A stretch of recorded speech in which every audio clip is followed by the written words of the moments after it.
Baik saudara yang dikasihi Tuhan, saudara waktu kecil saya senang duduk dan berbaring di kebun sambil memandang ke langit. Pada malam hari memandang bintang-bintang dan membayangkan keluasan alam semesta ini. Dalam hati saya bertanya bagaimana semuanya ini tercipta. Karena itu saudara waktu kecil senang sekali saya dengan mata pelajaran dulu namanya Bumi Antariksa. Karena bisa membayangkan betapa luasnya alam semesta dan bumi ini hanyalah satu bola planet kecil saja saudara. Saudara pernah nonton Narnia dong? Pernah ya? Nah saudara, di salah satu buku seri Narnia Chronicles karya C.S. Lewis yang berjudul The Magician's Nephew, ini 1955 sebenarnya ditulis, Gregory Kirk dan temannya Polly Plummer memakai magic dari pamannya untuk bisa masuk ke alam lain saudara. Mereka dibawa ke suatu tempat di mana mereka bisa menyaksikan terbentuknya sebuah dunia baru atau Narnia. Dalam gelap sebuah suara merdu mengiringi lahirnya bintang-bintang, disusul sinar mentari yang baru tercipta. Kemudian saat pagi mereka melihat bahwa seekor singalah yang sedang bernyanyi. Seolah menjawab suaranya, rerumputan menyebar seperti karpet dan pepohonan pun tumbuh dalam sekejap. Lalu berbagai hewan bermunculan di daratan. Ketika penciptaan Narnia selesai, Aslan, sang pencipta, mengaruniai hewan-hewan kemampuan berbicara, lalu mengadakan perayaan bersama semua makhluk ciptaannya. Dan inilah kepiawaian dari C.S. Lewis dalam menggunakan simbolisme Kristiani yang disalut dalam settingan perspektif baru dan segar bagi masyarakat modern yang memiliki berbagai pertanyaan tentang asal-muasal dunia ini.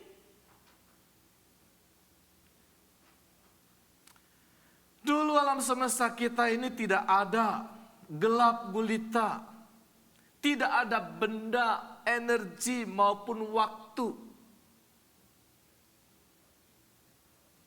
Kemudian saudara, ada yang bertanya, kenapa Aslan yang adalah seekor singa, kalau saudara pernah nonton film ini, Aslan yang adalah seekor singa dipakai untuk menyimbolkan sebagai sang pencipta dunia baru itu Narnia.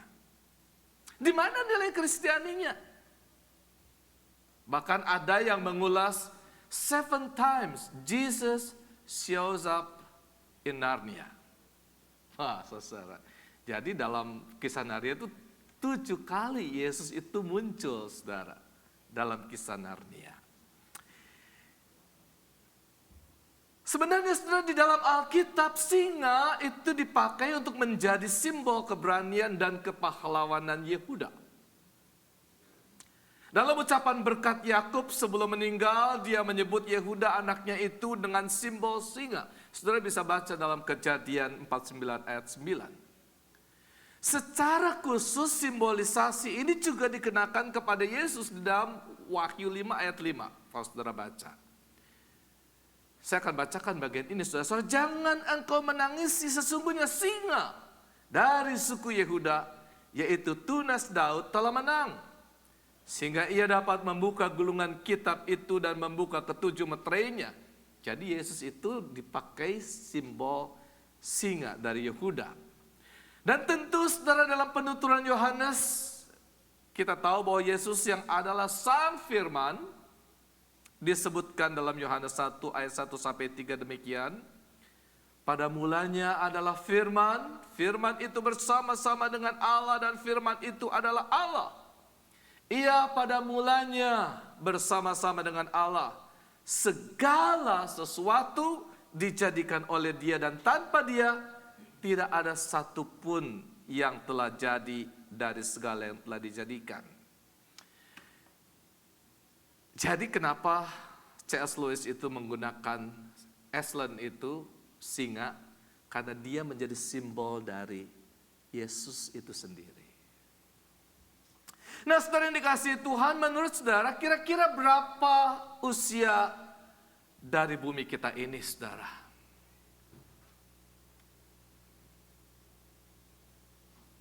Kalau mengikuti apa yang dicatat dalam kitab Kejadian secara harfiah, sekitar 10.000 tahun usia bumi ini. Tapi fakta ilmiah secara geologis umur bumi ini mendekati 13 miliar tahun. Nah, survei Gallup saudara di tahun 1982, dia ngomong katanya antara 40% sampai 50% orang dewasa di Amerika Serikat percaya bahwa Allah menciptakan manusia dalam bentuk sekarang ini dalam kurun waktu sekitar 10.000 tahun. Namun saudara-saudara, setelah dari 1982, lalu survei Gallup ini 2011, jadi 30 tahun kemudian, dilaporkan bahwa hanya 30% orang dewasa Amerika yang menafsirkan kisah penciptaan ini secara harfiah. Jadi selama 30 tahun banyak orang tua yang percaya dulunya kisah penciptaan secara harfiah meninggal dunia, sementara anak-anak yang dididik dengan pengetahuan sekuler menjadi dewasa dan tidak sedikit daripadanya telah menjadi ateis. Nah, saudara yang dikasihi Tuhan, sebenarnya teori tentang penciptaan ini, saudara, creationism, menjadi objek yang menarik di kalangan konservatif, khususnya Kristen, setelah Charles Darwin mempublikasikan bukunya yang berjudul The Origin of Species pada tahun 1859. Yang berisi tentang pernyataan sistematis pertamanya dari teori evolusi. Kemudian saudara, dalam 2 dekade setelah buku itu dipublikasikan, sebagian besar ilmuwan menerima beberapa bentuk evolusi. Bahkan ada beberapa denominasi gereja yang akhirnya menerima teori evolusi ini. Namun di awal abad ke-20, beberapa badan legislatif negara bagian di Amerika Serikat melarang teori evolusi diajarkan di sekolah-sekolah dengan alasan bahwa hal itu bertentangan dengan kisah penciptaan dalam Alkitab yang mereka anggap sebagai kebenaran yang diwahyukan. Dan ini saudara memicu terjadinya sebuah pengadilan yang disebut dengan the famous Scopes Trial, yang juga disebut dengan Monkey Trial, tahun 1925. Sebetulnya ini sebuah pengadilan terhadap seorang guru SMA namanya John T. Scopes. Dia dihukum karena mengajarkan teori evolusi secara tidak sah. Tapi kemudian dia dibebaskan karena alasan teknis. Namun demikian, saudara-saudara, pada tahun 1950, Paus Pius XII, dia mengeluarkan ensiklik atau surat edaran, saudara, yang menegaskan bahwa tidak ada konflik hakiki antara teori evolusi dan ajaran gereja Katolik Roma. Asalkan umat Katolik masih percaya bahwa manusia dikaruniai dengan roh yang diciptakan oleh Tuhan. Pada tahun 1996, Paus Yohanes Paulus II memperluas dan menegaskan kembali posisi gereja serta menegaskan juga bahwa teori evolusi sebagai lebih dari sebuah hipotesis. Dan ini mengakibatkan beberapa denominasi mengalami keterpecahan, saudara. Dan kalau tidak salah, dan mungkin kau yang tahu atau yang sudah senior di Gereja Baptis, lahirnya SBTC, saudara, Southern Baptist Texas Convention, sekitar 25 tahun yang lalu, yang memisahkan diri dari BGCT, Baptist General Convention in Texas, juga salah satunya karena isu tentang teori penciptaan ini. Is that right, John? Pak Ekwanhan? Jadi SBTC itu muncul, SBTC lebih konservatif. Dia lebih yakin dengan, nanti kita akan jelaskan, YEC. Dan BGCT lebih percaya kepada OEC.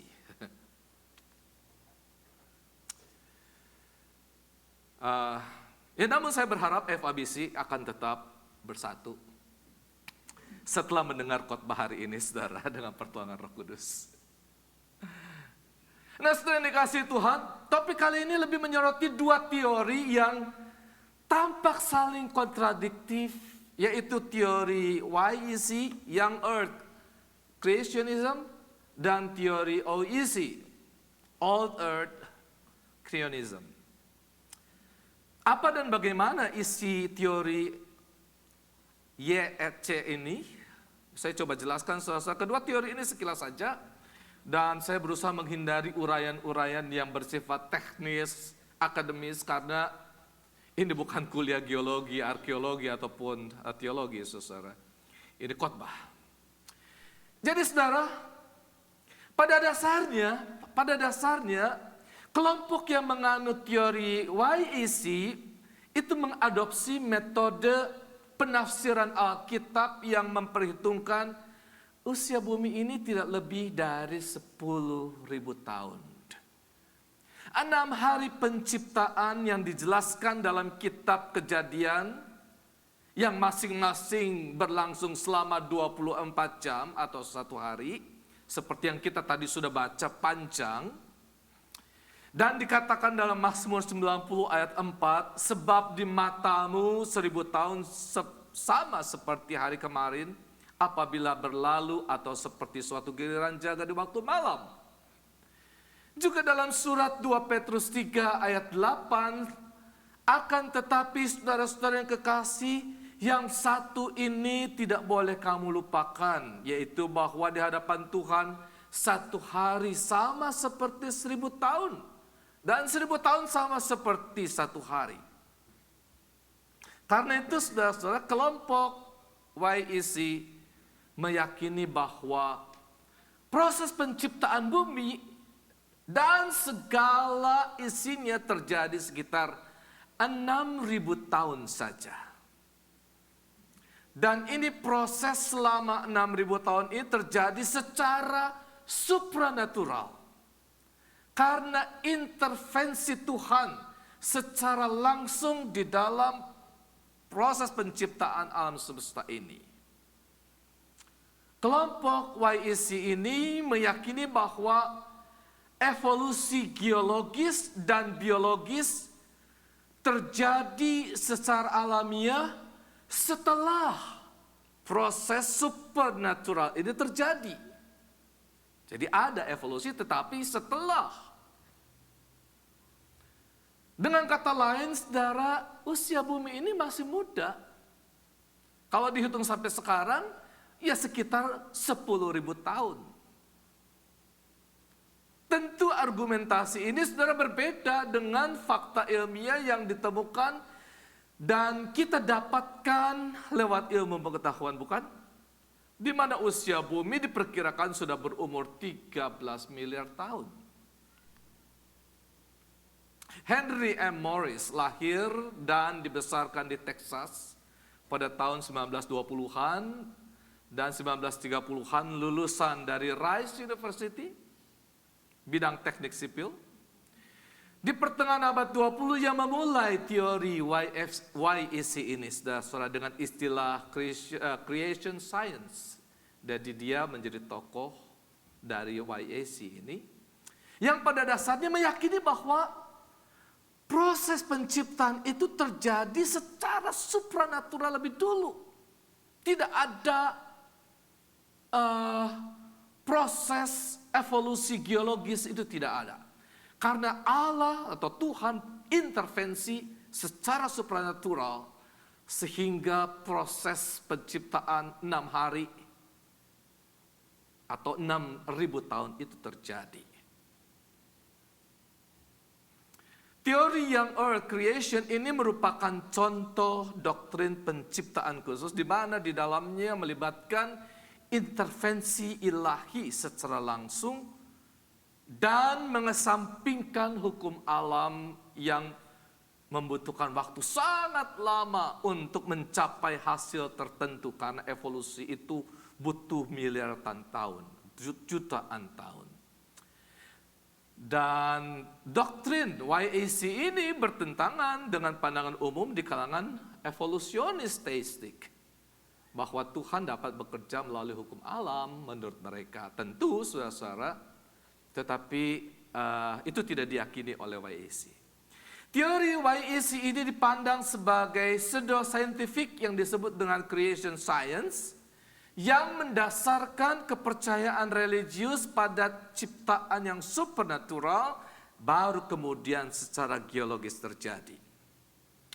Dan teori ini hadir sebagai tanggapan ilmiah terhadap teori evolusi Charles Darwin yang dikembangkan pada abad sebelumnya.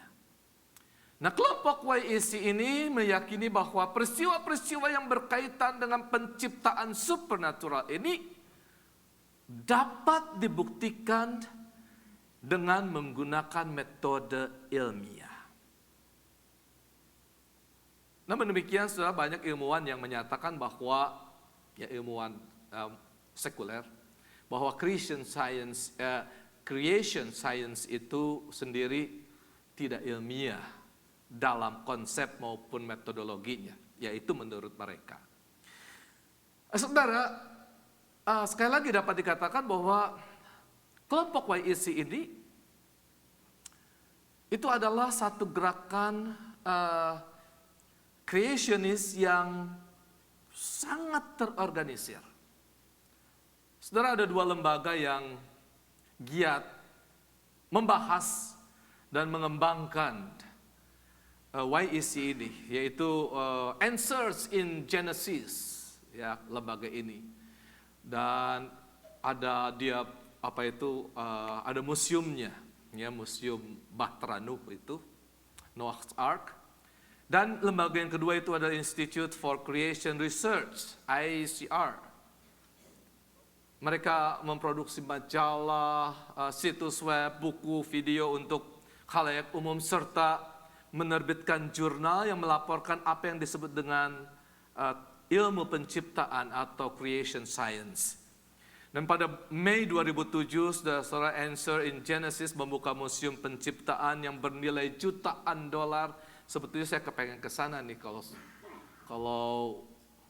kalau bisa kita bareng-bareng ke sana nanti gitu. pas lagi Thanksgiving.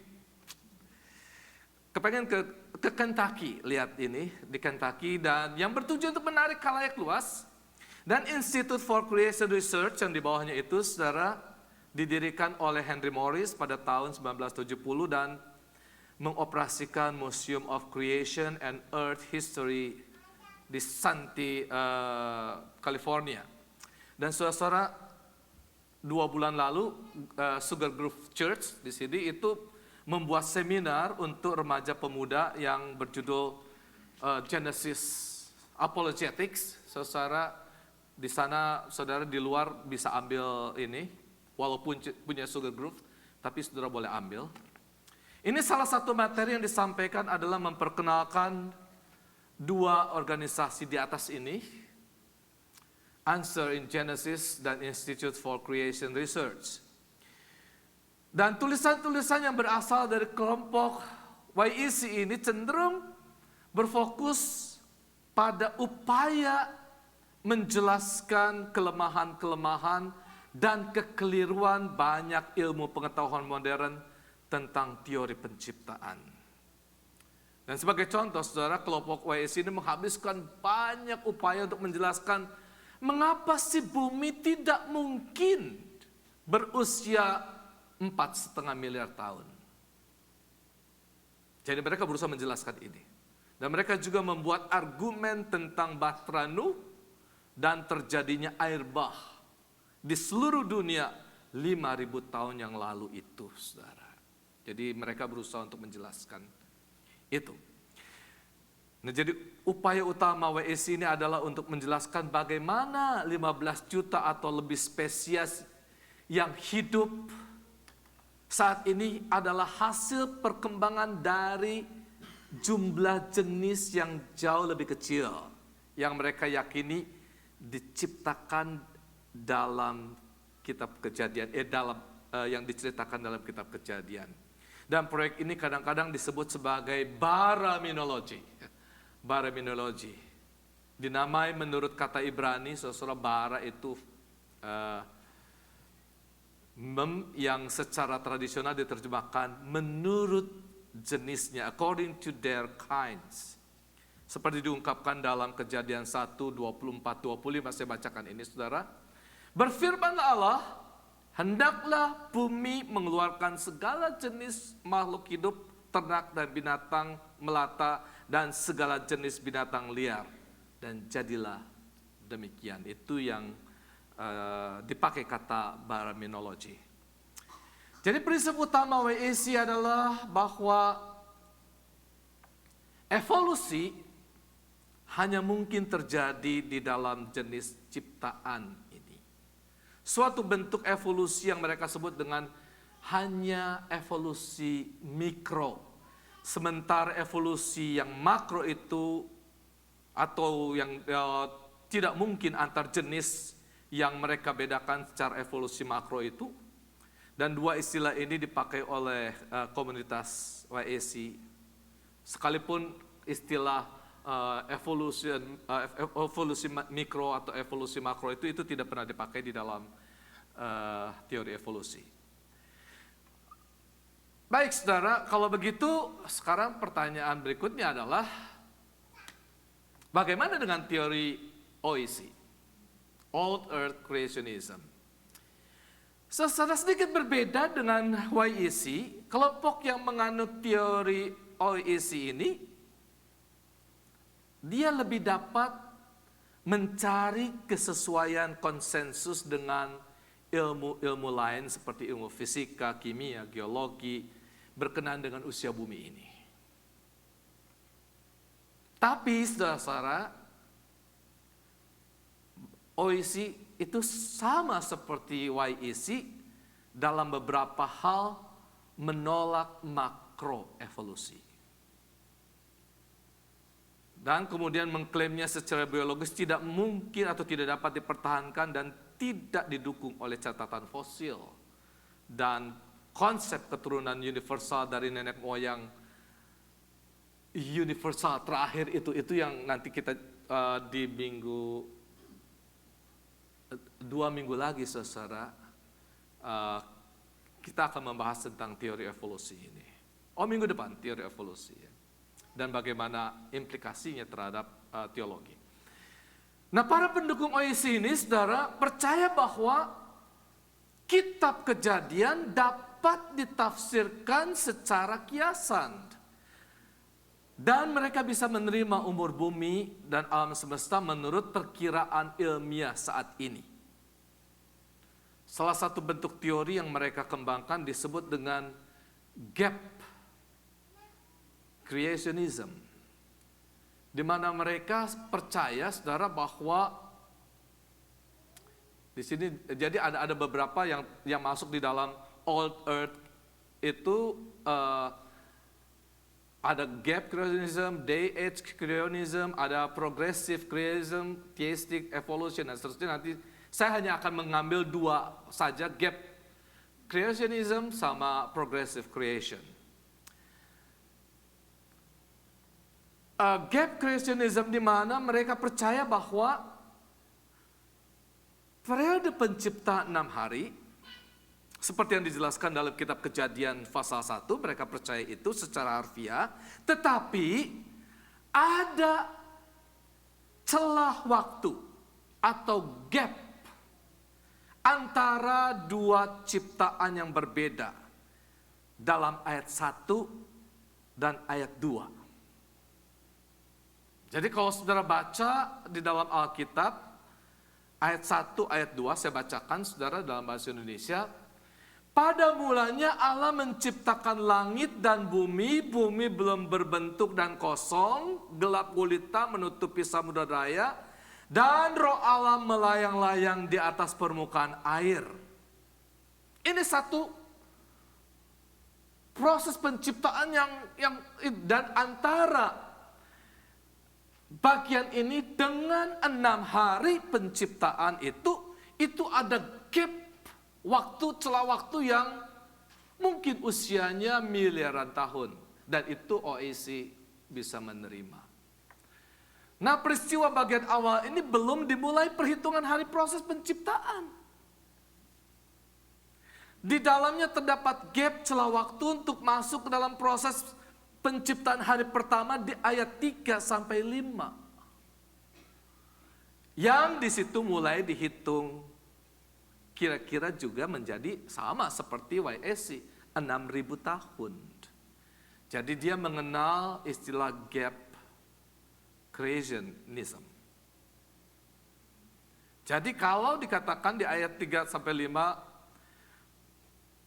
berfirmanlah Allah, jadilah terang. Lalu terang itu jadi. Allah melihat bahwa terang itu baik, lalu dipisahkannya terang itu dari gelap. Dan Allah menamai terang itu siang dan gelap itu malam. Jadilah petang dan jadilah pagi. Itulah hari pertama. Demikian kelompok OEC meyakini bahwa dari peristiwa penciptaan yang satu yang sebelumnya ke penciptaan yang lain itu ada gap celah waktu yang sangat lama. Salah satu tokoh di kelompok OEC ini ialah Thomas Chalmers, saudara, dia seorang teolog Armenian berkebangsaan Belanda yang mengatakan, my own opinion, as published in 1814, is that in Genesis 1 forms no part of the first day, but refers to a period of indefinite antiquity when God created the world out of nothing. The commencement of the first day's work I hold to be the moving of God's Spirit upon the face of the waters. We can allow geology ample time without infringing even on the literalities of the Mosaic record. Ini yang dikatakan oleh Thomas Chalmers. Dan bentuk teori lain yang dikembangkan oleh kelompok EOC ini juga disebut sebagai progressive creationism. Apa itu, saudara? Progressive creationism itu meyakini bahwa Tuhan menciptakan bentuk-bentuk kehidupan baru secara bertahap selama ratusan juta tahun. Karena itu kelompok OEC ini menerima perkiraan para ilmuwan geologi dan kosmologi tentang usia bumi. Juga beberapa prinsip ilmuwan biologi seperti evolusi mikro, serta bukti-bukti temuan dari para arkeolog. Progressive creationism juga meyakini bahwa proses penciptaan semua jenis tumbuhan dan hewan secara serentak, namun penciptaan terjadi dalam ledakan cepat di mana semua jenis tumbuhan dan hewan muncul secara bertahap selama jutaan tahun. Dan kemudian semburan diikuti oleh periode statis atau keseimbangan untuk mengakomodasi pendatang baru. Dan semburan ini mewakili contoh Tuhan menciptakan jenis organisme baru dengan campur tangan ilahi. Itu yang diungkapkan oleh kelompok ini, saudara. Dan salah satu tokoh penganut progresif creationism ialah William Buckland. Dia seorang geologis berlatar belakang gereja Anglikan dan menjelaskan gagasannya mengenai a series of episodes of divine creation of new species with many thousands of years in between them. William Buckland menguraikan secara detail gagasannya dalam buku yang berjudul The Geology and Mineralogy Considered with Reference to Natural Theology. Dan juga saudara-saudara, seorang teolog dari kalangan gereja baptis, mungkin di antara saudara ada yang mengenal Bernard Ramm. Ia menulis buku yang berjudul The Christian View of Science and Scripture 1954. Dan di dalam bukunya ia berusaha mengharmoniskan catatan temuan-temuan geologis dengan kisah penciptaan dalam kitab Kejadian dengan menggunakan pendekatan OEC. Dia mengatakan, the Bible and science, mainly geology and astronomy, are both reliable sources of knowledge about the origin of the earth and the universe. God has written 2 books for our instruction, the book of nature and the book of scripture. Since God is the author of both books, they must agree when properly interpreted. Itu jadi ini kelompok gereja baptis yang lebih OEC, ya. Dan itu gereja-gereja baptis yang mengikuti teolog ini itu masuk di dalam, yang di Texas, itu masuk di dalam kelompok BGCT, Baptist General Convention in Texas. Mungkin sesuatu lebih mudah dengan melihat diagram berikut ini, yang apa yang dia katakan itu bahwa Allah ada 2 buku, Scripture and Nature. Kemudian kita menginterpretasi dua-duanya, Scripture interpretasi, Nature interpretasi, dan menghasilkan Scripture menghasilkan teologi dan Nature menghasilkan science. Dan ini bisa diterima oleh kalangan itu.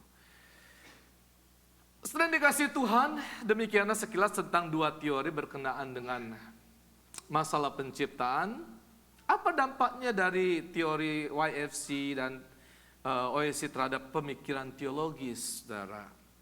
Yang pertama, saudara, pada dasarnya mereka yang mendukung baik teori YAC maupun teori OEC sama-sama menekankan perlunya interpretasi harfiah terhadap kisah penciptaan di kitab Kejadian. Karena di dalamnya terdapat keyakinan adanya intervensi Tuhan di dalam proses penciptaan alam semesta ini. Dan ini penting menjadi bahwa kita memegang teguh apa yang dikatakan dalam kitab Kejadian. Ini penting karena ini menjadi titik pangkal untuk memahami keadaan alam semesta pada mulanya untuk menjadi evaluasi terhadap berbagai kerusakan yang kita lihat dan alami di zaman ini. Jadi Tuhan menciptakan, itu penting. Pada mulanya segala sesuatu baik, belum ada dosa. Itu penting cerita ini. Kalau evolusi itu nggak cerita soal jatuh dalam dosa, nggak ada tuh. Dan ini jugalah yang menjadi landasan untuk memahami rencana keselamatan Tuhan dalam karya penebusannya. Jadi kisah penciptaan dalam Kejadian itu penting, harus tetap menjadi landasan memahami tentang penciptaan dunia ini. Sekalipun, kedua, saudara, dalam teori OEC adanya keyakinan tentang gap creationism dan progressive creationism yang saya sudah jelaskan. sehingga lebih dapat beradaptasi dengan sains modern, dengan berbagai bukti arkeologis dan geologis. Namun baik pendukung teori YEC dan teori OEC sama-sama memahami adanya intervensi Tuhan sebagai Allah yang Maha Pencipta, yang Maha Kuasa, Maha Tahu dan Maha Kasih, yang dalam kesetiaannya terus memelihara ciptaannya. Jadi keduanya berpegang pada itu. Yang ketiga, saudara, baik para pendukung teori YEC dan teori OEC sama-sama berupaya menggunakan reinterpretasi data ilmiah sebagai bukti penciptaan dan untuk melegitimasi kepercayaan mereka pada historisitas kejadian. Genesis. Ini bisa dianggap sebagai bentuk saintifisme.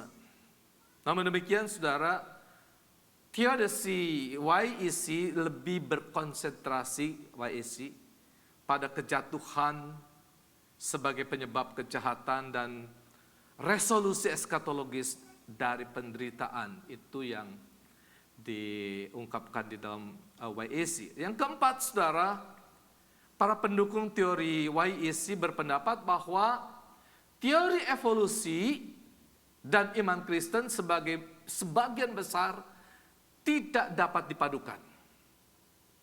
Tapi ini berbeda dengan pendukung dari teori OEC yang menempatkan teori evolusi pada celah waktu antara proses penciptaan sebelum hari pertama itu. Ya. Sedang para pendukung teori YEC menempatkan teori evolusi hanya berlaku pada bentuk mikrokosmis saja. Setelah semua proses penciptaan lengkap terjadi yang di dalam kitab Kejadian itu, maka makhluk hidup melewati proses evolusi dalam usaha untuk mempertahankan hidup dan melanjutkan dari generasi ke generasi. Baik, saudara, kesimpulan dan aplikasi. Jadi saya berusaha sekilas memperkenalkan teori YEC dan OEC ini. Dan sebenarnya keduanya masih berusaha untuk bersandar pada penjelasan Alkitabiah tentang proses penciptaan. Keduanya juga masih tetap bersandar pada keyakinan bahwa ada intervensi Allah secara supranatural di dalam proses penciptaan dunia ini. Namun demikian, saudara, tidak bisa dipungkiri bahwa seringkali terkesan adanya benturan atau kontradiksi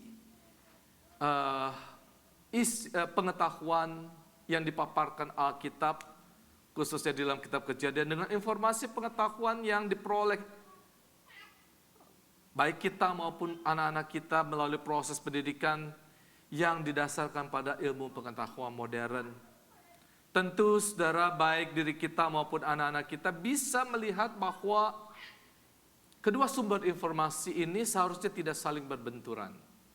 Dan tidak perlu melihat kalau yang satu benar pasti yang lain salah.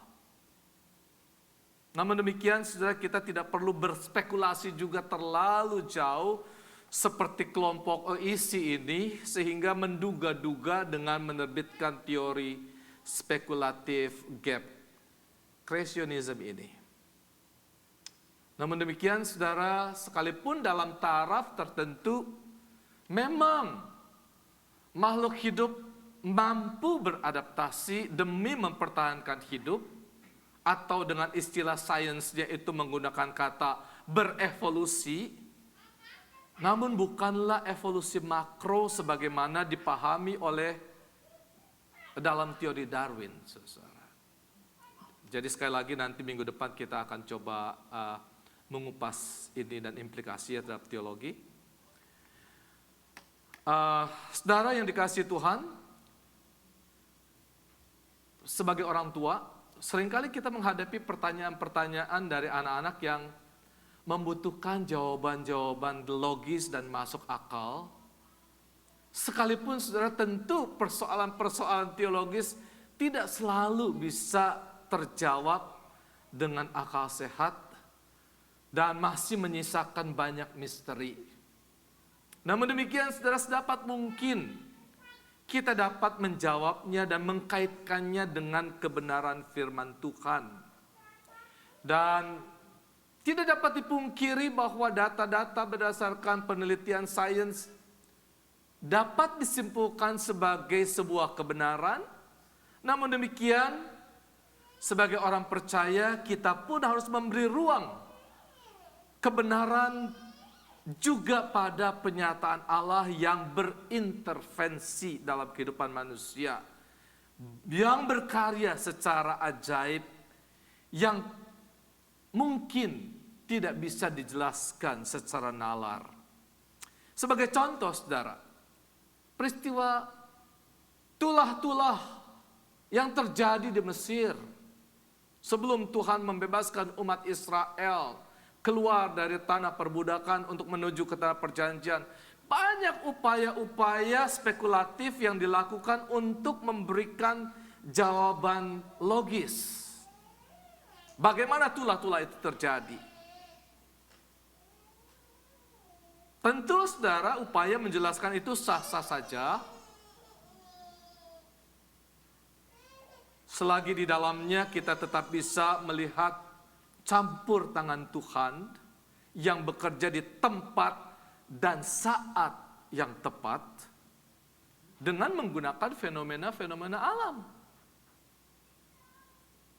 Termasuk saudara pertanyaan Aaron pada mamanya Mary minggu lalu tentang sumber lain di luar Alkitab.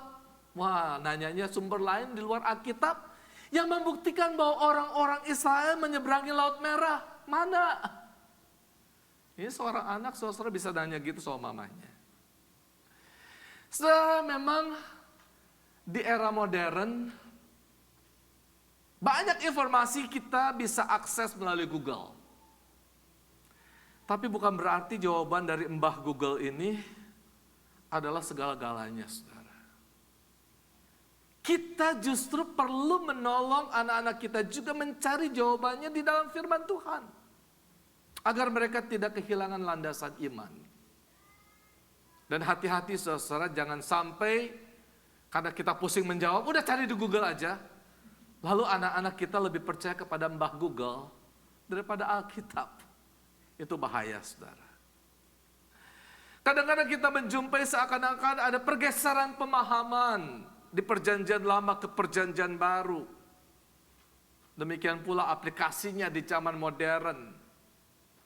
Namun bukan berarti bahwa Tuhan itu tidak konsisten dan berubah-ubah mengikuti perkembangan kebudayaan. Tidak. Saudara, pada dasarnya Tuhan itu kekal dan sempurna. Karena itu ia tidak berubah, apalagi berevolusi. Tidak. Namun demikian pengenalan dan pemahaman kita lah yang terkesan berubah seiring dengan pertumbuhan dan perkembangan pengetahuan dan kebudayaan kita. Hakikat Tuhan tidak berubah dari kekal sampai kekal. Namun pengenalan kita terhadap kehadirannya mengalami perkembangan seiring dengan perubahan zaman. Dan Tuhan menyingkapkan dirinya untuk dikenal sedikit demi sedikit. Karena apa? Karena keterbatasan pengetahuan kita. Sebagai contoh, saudara, tentu kita tidak bisa menjelaskan persoalan fisika yang rumit kepada seorang anak kecil yang baru saja belajar menghitung pertambahan, pengurangan, perkalian, dan pembagian. Namun semakin berkembang kemampuan dan pengetahuannya seiring dengan pertumbuhannya, maka ia pun dapat memahami persoalan-persoalan fisika yang lebih rumit. Jadi kebenaran di dalam ilmu fisikanya tidak berubah. Tetapi pengenalan anak ini terkesan berubah seiring dengan perkembangan kemampuannya. Demikian juga pengenalan kita akan Tuhan dan segala ciptaannya ini Terkesan adanya perubahan, bahkan seakan terjadi pertentangan antara Alkitab dan sains. Namun sebenarnya tidak. Apa yang dinyatakan di dalam Alkitab harusnya dipahami sesuai dengan konteks. Sehingga kita dapat menemukan kebenaran yang selalu relevan di segala abad dan tempat. Kiranya Tuhan menolong kita sekalian dengan hikmat-Nya. Amin. Shall we pray?